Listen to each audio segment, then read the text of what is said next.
Thank you. Representative LaFave.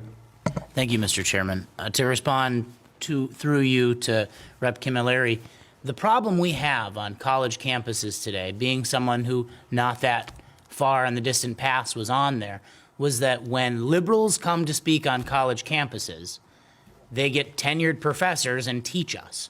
When conservatives come to speak on campus, Ben Shapiro was required to get a $10,000 payment to the university to come speak because apparently he was a threat to the safety of the community.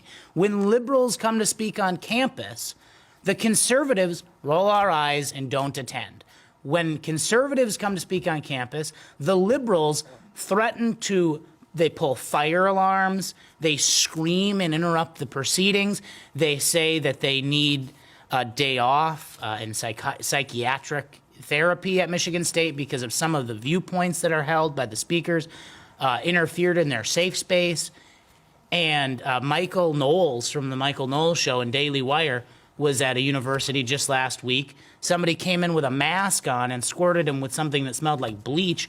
And the chancellor of the university said that he basically caused it himself because he believes the title of the story was "Men Are Not Women." That was the name of his speech, and that basically meant that the person that squirted him with a bleach-smelling substance was allowed to do that.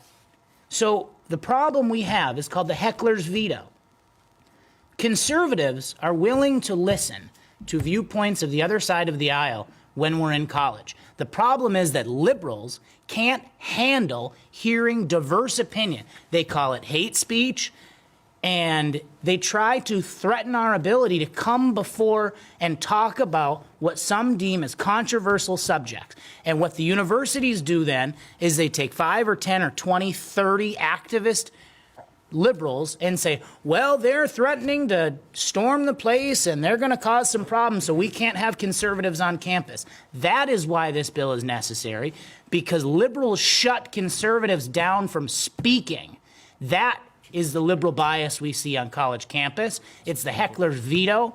And what we need is our chancellors, our university presidents, and our boards to grow up, start putting cops where they need to be placed, stop having safe spaces, and teach our children that just because you don't like what somebody says doesn't mean it's hate speech, which has no definition under statute or under the Constitution or in law. It doesn't mean that just because I have some views that you might find offensive doesn't mean that I'm going to do anything to actually harm you.